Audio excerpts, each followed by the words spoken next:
భగవదారాధన. ఇక భగవదారాధన చెయ్యాలి అన్నప్పుడు అప్పుడు భగవంతుడు అంటే ఎవరు, ఆయన ఆరాధన ఎలా చెయ్యాలి, భగవంతుడి యొక్క స్వరూపం ఏమిటి, సగుణ స్వరూపం, నిర్గుణ స్వరూపం, శివుడు, కేశవులు, ఈ విషయాలన్నీ కూడా దాంట్లో వచ్చేస్తాయి ఈ విషయాలన్నీ కూడా. అలాగే పరోపకారం చెయ్యాలి. పరోపకారం అంటే ఏమిటి, ఎవరికి ఏది కావాలో దాన్ని వాళ్ళకి ఇవ్వడం. ఇప్పుడు ఎవరికి ఏది కావాలో అదేగా వాళ్ళకి ఇవ్వాల్సింది. ఇప్పుడు ఏ మనిషికి ఏది కావాలో, ఆకలేసిన వాడికి అన్నం పెట్టాలి, వస్త్రం లేనివాడికి వస్త్రం ఇవ్వాలి. ఇలా చేస్తే ఎవరికి ఏది కావాలో దాన్ని వాళ్ళకి అందిస్తే అదే ఉపకారం అని అంటే. అది అక్కర్లేని వాడికి అది ఇస్తే దాన్ని ఎవరు ఉపకారం అనరు.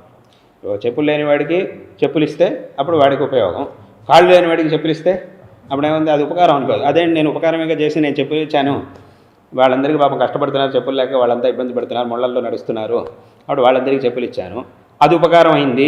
వీడి కాళ్ళు లేవు, వీడికి చెప్పేస్తే ఎందుకు ఉపకారం అవ్వదు అని అంటే వీడికి అది లేదు కాబట్టి, వీడి దాని ఆవశ్యకత అది అవసరం లేదు కాబట్టి వాడికి ఏం కావాలో అది ఇవ్వాలి, వాడికి ఇది అవసరం లేదు, ఇంకేదో కావాల్సి ఉంది దాన్ని వాళ్ళకి ఇవ్వాలి. కాబట్టి ఎవరికి ఏది కావాలో, ధర్మానికి విరోధం కాకుండా, ధర్మ విరుద్ధం కాకుండా ఎవరికి ఏది కావాలో దాన్ని మనం వాళ్ళకి అందివ్వడం అనేదే ఉపకారం అని అంటే. దీన్నే శాస్త్రం చెప్తోంది. దాంట్లోనే అన్నదానం, వస్త్రదానం, ధనదానం, విద్యాదానం, ఇవన్నీ కూడా ఆ దానాలన్నీ కూడా దాంట్లో వచ్చాయి.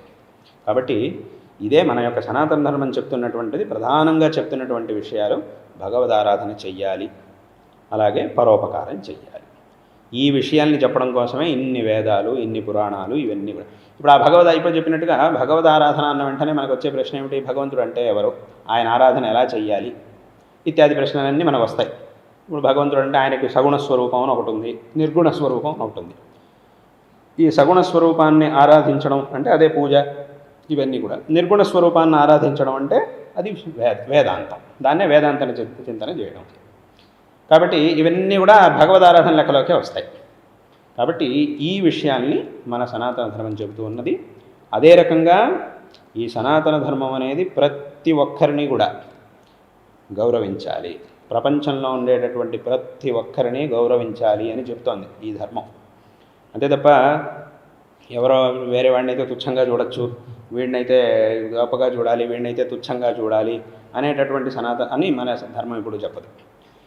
కానీ ఈ ధర్మం ఇలా చెబుతోంది అని ఎవడైనా భ్రమతో యథేచ్ఛంగా ప్రవర్తించాడు అని అంటే అది వాడి తప్పు తప్ప ధర్మం యొక్క అపరాధం కాదు.